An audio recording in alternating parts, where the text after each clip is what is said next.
삼성그룹이 저소득층 자활자금을 지원하는 미소금융사업을 대폭 확대하기로 했습니다. 지난 5년간 지방자치단체의 공공요금 인상률이 중앙정부보다 6.5배나 높은 것으로 나타났습니다. 국토해양부는 건축물이나 공장 등을 밀집해 짓지 못하도록 연적 개발을 제한하였으나 이를 폐지하기로 했습니다. 한국 증시의 상승률이 올 들어 세계 46개 주요 증시 가운데 중상위권인 18위에 머문 것으로 나타났습니다. 네, 라스 성공 전략 2부 시작하도록 하겠습니다. 장이 마감됐고요. 이 약세 속에 마감됐습니다. 코스피가 0.5%, 코스닥이 0.3% 각각 내리면서 마감됐습니다. 기관의 매물이 코스피, 코스닥 모두를 압박했고요. 개인이 양시장을 주도하는 그런 흐름을 보여줬습니다. 외국인들 거래소에는 매수와 매도를 왔다 갔다 하다가 후반부에 매수폭을 조금 확대하는 그런 움직임을 보여줬습니다. 프로그램도 매수 우위로 시장을 주도하는 움직임을 보여줬습니다. 구체적인 시장 상황 한번 살펴보도록 하겠습니다. 시황센터 연결합니다. 네, 시황센터입니다. 8월 10일 화요일장 마감했는데요. 국내 증시 뚜렷한 지수 상승 모멘텀을 찾지 못한 가운데 침체된 분위기를 돌파할 만한 주도주도 나타나지 않은 상황이었습니다. 코스피 마감 지수부터 살펴봅니다. 오늘 코스피는 9포인트 내리면서 1781포인트에 마감했습니다. 오늘 출발은 1792포인트 상승으로 출발했는데요. 장 초반에는 1793포인트까지 오르면서 상승 흐름을 유지했지만 하락으로 흐름을 바꾼 상태에서 마감했습니다. 코스피 지수는 닷새째 1780선 초반에서 제자리 걸음을 하고 있는데요. 이런 지수의 움직임 수급으로 자세히 살펴봅니다. 오늘장 기관이 매물을 쏟아냈습니다. 기관 쪽에서 1,000억 원 넘는 물량 매도했고요. 개인과 외국인 쪽에서 매수 우위가 나타났는데요. 개인이 700억 원 정도, 외국인이 400억 원 정도, 500원 가까이 매수했지만 기관의 매물을 소화해내지는 못하는 모습이었습니다. 이어서 코스닥 살펴보겠습니다. 코스닥도 마찬가지로 상승으로 출발했지만 하락 전환한 채 마감했습니다. 오늘 장에서는 1포인트 내리면서 482포인트에 마감했는데요. 오늘 출발은 486포인트 상승으로 출발했습니다. 하지만 장중에 하락으로 흐름을 바꾼 이후에 일어나지 못하는 모습이었는데요. 오늘 장에서는 5일선 이동평균선이 하단 라인을 지지해줬고요. 20일 이동평균선이 상단 라인을 제한하면서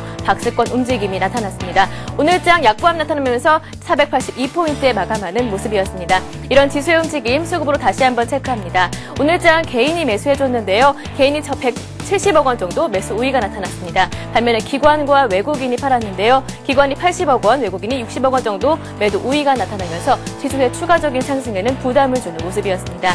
이어서 외환시장 가봅니다. 원달러 환율은 8거래일 만에 상승으로 마감했습니다. 오늘은 8원 50전 오르면서 1168원 60전에 마감하는 모습이었는데요. 오늘 출발은 1160원대 초반에서 출발했습니다. 장중에는 수출업체의 내고 물량의 1170원대까지 올랐던 원달러 환율이 상승폭을 주춤하면서 1160원대 중반 후반에 내려와서 마감하는 모습이었습니다. 이어서 시가총액 상위 종목들 코스피부터 살펴봅니다. 오늘 삼성전자가 1% 내리면서 79만 3천원까지 내려와 있는 모습이고요. 철강주들이 강세를 보이면서 포스코가 0.9% 올랐습니다. 51만 7천원까지 올랐습니다. 반면에 현대차가 4.8% 내렸습니다. 지난달 중국 시장 판매량이 전월 대비 감소했다는 소식과 외국계 매물 출회가 나타나면서 4.8% 급락하는 모습이었습니다. 신한지주와 삼성생명 역시 내렸고요. 현대중공업이 조선업황 회복 기대감과 비조선 사업 부분에 약진에 힘입어서 오늘 이틀째 오름세를 나타내고 있는데요. 장중에는 29만 1천원까지 오르면서 52주 신고가 다시 있었습니다. LG화학이 0.1% 내렸고요. 현대차에 이어서 현대모비스 마찬가지로 4% 급락했습니다. 한국전력과 KB금융, LG전자가 내렸고요. LG가 오늘 강보합에 마감하는 모습이었습니다. 이어서 코스닥 살펴보겠습니다. 셀트리온이 1.9% 내리는 모습이었지만 아직까지 시총 1위를 차지하고 있고요. 서울반도체가 0.7% 올랐습니다. SK브로드밴드 역시 올랐고요. 반면에 포스코 ICT가 하락, CJ 오쇼핑이 2.4% 올랐는데요. 오늘 외국인의 매수에 소폭 상승하는 모습이었습니다. OCI 머티리얼즈 역시 기관 매수에 1.9% 올랐습니다. 메가스터디와 다음 동서가 내리는 모습이었고요. 태웅은 보합권에서 마감했습니다. 반면에 네오이즈게임즈와 SK컴즈가 강보합 마감하는 모습이었습니다. 이어서 특징 테마주 한번 살펴보겠습니다. 그동안 약세를 보였었던 LED주들이 큰 폭의 상승 움직임을 나타냈는데요. LED TV의 매출 확대 기대감에 올랐습니다. 종목들 살펴보겠습니다. 삼성전기와 LG이노텍 외국인들이 매수하면서 1%, 3.6% 올랐고요. 일진디스플레이가 3% 오르면서 LED 관련주들이 오랜만에 강세를 보여줬습니다. 조선주들도 연일 상승세를 지속하고 있는데요. 실적 회복 기대감에 오르고 있습니다. 현대중공업은 2% 오르면서 장중에 신고가 다시 쓴 종목이고요. 현대미포조선이 1%, STX가 2% 오르면서 조선주들이 빨간불을 켜면서 마감했습니다. 이어서 바지안 광고 관련주 한번 살펴보겠습니다. 이라크의 바지안 광고에서 원유 시추 성공 소식에 컨소시엄에 참여한 기업들의 주가가 올랐는데요. 종목들 살펴봅니다. GS가 1.5% 올랐고요. UI에너지가 15% 가격 제한폭까지 올랐습니다. 대성산업 역시 10% 오르면서 바지안 광고 관련주들이 강세를 보였습니다. 마지막으로 4대강 관련주 보겠습니다. 기업 사업 탄력 기대감에 오늘까지 오르는 모습이었는데요. 종목들 자세히 살펴봅니다. 동신건설이 14% 가격 제한폭까지 올랐고요. 이화공은 역시 가격 제한폭 가까이 오르는 모습이었습니다. 삼호개발도 7.9% 오르면서 4대강 관련주들이 오늘까지 빨간불을 유지하는 모습이었습니다. 네, 오늘장 대형주가 부진한 가운데 이렇게 중소형주들의 뚜렷한 상승 움직임이 포착됐습니다. 그렇다면 내일장은 어떻게 움직일지 라스은공 전략과 함께 살펴보시기 바랍니다. 지금까지 마감 시황이었습니다. 동양종금증권의 원상필 연구원 연결되어 있습니다. 추가적인 우리 장과 관련된 소식 그리고 내일장 투자 전략까지 짚어보도록 하겠습니다. 안녕하세요. 네, 안녕하십니까? 네, 오늘 좀 부진했습니다. 좀 정체된 듯한 모습을 보여주고 있는데 특징적인 부분 한번 살펴보도록 할까요? 네, 국내 증시 같은 경우에 박스권을 돌파하고 오늘 같은 경우에는 기관들의 매물이 조금 늘어나면서 지수 약세 마감됐습니다. 다행히 1780선에 일단 지지를 확인하는 그런 모습이었는데요. 기관과 외국인들의 매물이 집중되면서 오늘은 특히 자동차 업종이 가장 큰 폭의 하락세를 기록했습니다. 국내 자동차 업종 같은 경우에는 최근 6개월 동안 특히 올해 상반기에 상당히 강한 그런 흐름들을 보여주었는데요. 중국 쪽에서 그 생산 모멘텀과 그리고 판매 모멘텀이 조금 둔화되고 있다는 이제 그런 소식들이 전해지면서 단기 차익 실현 매물과 함께 오늘 좀 낙폭을 확대하는 그런 모습이었습니다.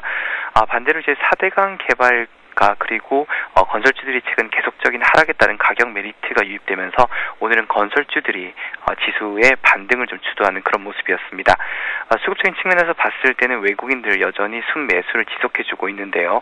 현재 아시아 및 그리고 국내 글로벌 이머징 마켓 쪽으로 자금이 꾸준히 유입되고 있다는 측면에서 외국인들의 매수세는 8월에도 계속적으로 지수의 추가적인 반등을 지지해주는 그런 중심적인 역할을 해줄 것으로 보고 있습니다.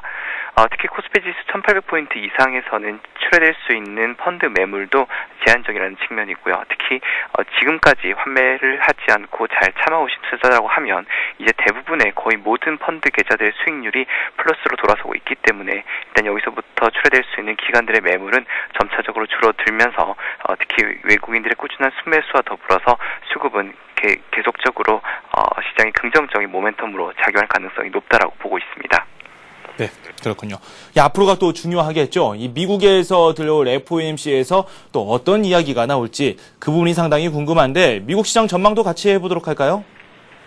네, 이제 오늘 밤 특별히 발표되는 미국의 지표들은 없습니다. 기업 실적 발표도 지금 마무리돼 가고 있는데요.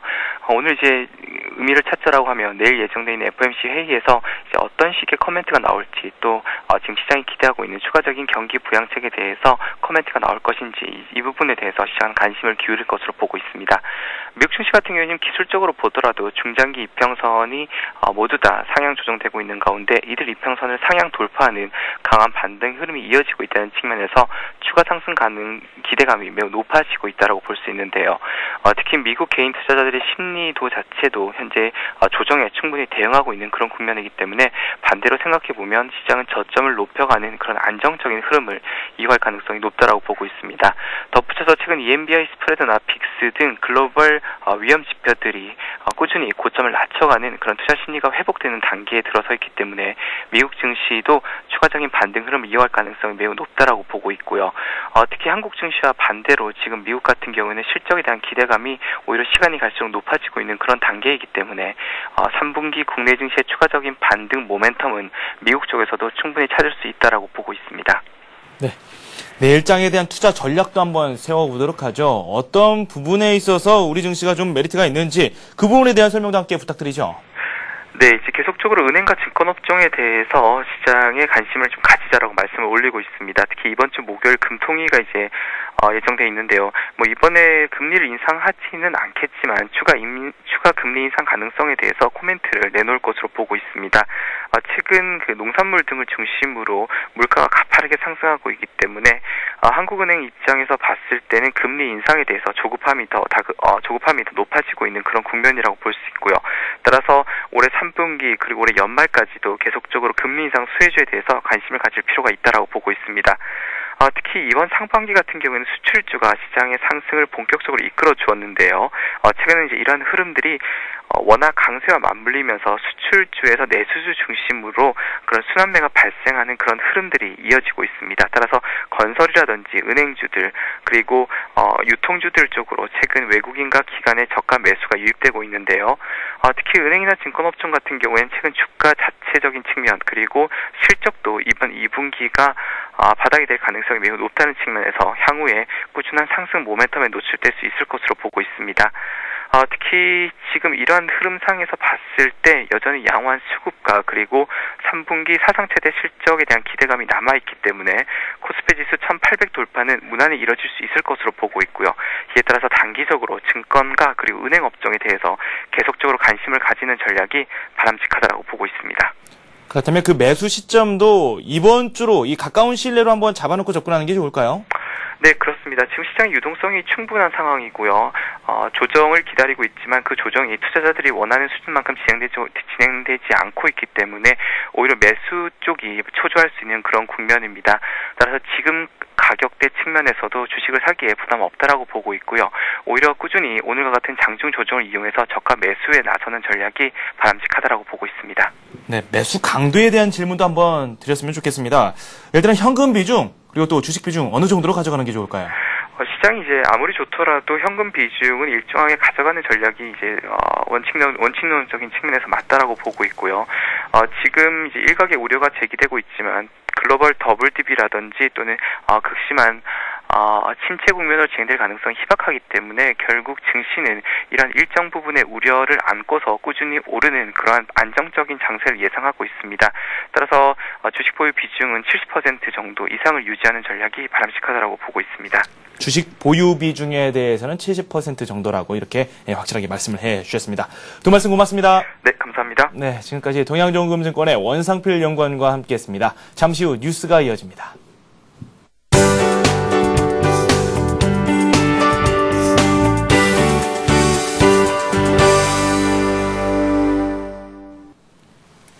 이 시각 주요 뉴스입니다. 삼성그룹이 저소득층 자활자금을 지원하는 미소금융 사업을 대폭 확대하기로 했습니다. 삼성미소금융재단은 오늘 미소금융 활성화를 위해 출연금과 지점망을 확대한다고 밝혔습니다. 우선 내년도 출연 예정금 300억 원을 올해 미리 출연해 신규 대출 상품의 재원으로 쓸 계획입니다. 이에 따라 삼성미소금융재단의 올해 출연금은 기존 300억 원을 포함해 600억 원으로 늘어납니다. 삼성은 또 기존 7개 지점 외에 서울 구로와 부산 금정, 인천 계양, 대구 수성, 원주, 이천 등지에 다음 달 말까지 추가로 지점을 설치할 예정입니다. 국내 최대 기업이 미소금융 활성화에 나섬에 따라 현대차와 SK, LG 등 여타 대기업의 향후 행보도 주목을 받고 있습니다. 지난 5년간 지방자치단체 공공요금 인상률이 중앙정부보다 6.5배나 높은 것으로 나타났습니다. 기획재정부는 2005년부터 2009년까지 중앙정부가 담당하는 공공요금이 평균 0.8% 오른 반면 지자체의 공공요금은 5.2% 상승했다고 밝혔습니다. 중앙정부는 2000년대 중반 이후 공공요금 인상 억제에 노력해왔지만 지자체들은 상대적으로 느슨하게 관리해왔다는 지적을 피할 수 없을 것으로 보입니다. 현재 정부는 전기 및 가스 도매요금, 열차료, 도로통행료, 이동전화 통화료, 시외 고속버스 요금 등을 담당하고 있고 지자체는 상하수도와 가스 소매요금, 시내버스 및 택시요금, 쓰레기 봉투 요금 등을 맡고 있습니다. 국토해양부는 건축물이나 공장 등을 다닥다닥 붙여짓지 못하도록 연적 개발을 제한해왔으나 이를 폐지하기로 했습니다. 대신 난개발을 막고자 지방도시계획위원회의 심의 기능을 강화해 나가기로 했습니다. 국토부는 이를 위해 연말까지 국토의 계획 이용에 관한 법률 시행령 등을 개정해 내년부터 적용할 방침입니다. 연접 개발 제한 제도가 폐지되면 체계적 개발 사업을 추진할 수 있고 관련 민원도 크게 줄어들 것으로 정부는 예상하고 있습니다. 국토부는 또 계획적 개발을 유도하기 위해 자연 녹지 등 개발 수요가 높은 곳에 도로와 공원, 학교 등 기반시설과 위치별 권장 용도, 층수, 외관 등의 비전을 담은 성장 관리 방안을 세우도록 했습니다. 한국 증시의 상승률은 올 들어 세계 46개 주요 증시 가운데 중상위권인 18위에 머문 것으로 나타났습니다.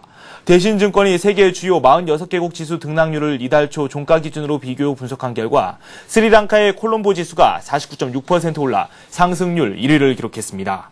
이어 우크라이나가 46.7%, 칠레가 24.6% 순으로 상승률이 높았습니다. 우리나라의 코스피 지수는 같은 기간에 6% 올라 18위에 머물렀습니다. 유럽발 재정위기를 촉발했던 그리스의 아텍스 지수는 22%나 떨어지며 하락률 1위에 불명예를 안았습니다. 재정위기국으로 지목됐던 이탈리아와 스페인도 10%대의 하락을 면치 못했습니다. 미국 다우지수는 2%대의 상승률로 25%에 오른 반면 중국 상해종합지수는 약 19% 하락해 하락률 2위를 차지했습니다. 증권금융 뉴스입니다. 우리투자증권이 오는 12일까지 서부 텍사스산 원유 최근 월 선물을 기초자산으로 한 파생결합증권을 판매합니다. 이 상품은 6개월 이후에 만기평가일까지 기초자산이 최초 기준가격의 65% 미만으로 하락하지 않으면 만기에 3.6%의 수익률을 지급합니다. 외환은행이 카드거래뿐 아니라 은행거래 때도 포인트 적립이 가능하도록 하는 통합포인트 제도를 시행합니다. 이로써 예금과 대출, 환전 등 각종 은행 거래에도 포인트를 지급해 카드 포인트와 합산해 이용할 수 있으며 포인트는 은행 거래 때 부과되는 각종 수수료 납부나 적금 납입, 대출 원금 및 이자 납부 등의 현금처럼 사용할 수 있습니다. 농협중앙회가 수입 결제, 해외 직접 투자 등 단기 목적 외화 자금을 건별로 대출해주는 NH 프리미엄 단기 외화 대출 상품을 출시했습니다. 대출 가능 통화는 미국 달러화와 일본 엔화, 유로화 등이며 대출 시점에 리보와 가상금리를 적용해 가장 유리한 금리를 제공합니다. 우리은행의 BC카드 지분을 KT에 매각하기로 결정하면서 신한카드도 KT에 자사의 BC카드 지분을 넘기기로 최종적으로 결정한 것으로 전해졌습니다. 하지만 보유 지분 14.85%를 전량 매각할지 우리은행처럼 일부만 매각할지는 아직 결정되지 않은 것으로 알려졌습니다. 네, 오늘 우리 증시가 좀 조정을 받았고요. 이에 대한 배경으로 중국 증시에 대한 이야기가 많이 나왔습니다. 일본 증시, 중국 증시 어떻게 마감되거나 현재 진행되고 있는지 아시아 지역 증시 한번 살펴보도록 하겠습니다. 화면 함께 보시죠. 일본 증시가 0.2% 내리면서 마감됐습니다. 9,553선에 마무리가 됐고요. 중국 증시 낙폭이 크다고 했었는데 한번 보도록 할까요? 1.7% 내리면서 현재 2,626포인트로 현재 장이 진행되고 있습니다. 네, 오늘 저희가 준비한 소식은 여기까지입니다. 저는 내일 이 시간에 다시 찾아뵙겠습니다. 시청해주신 여러분 고맙습니다.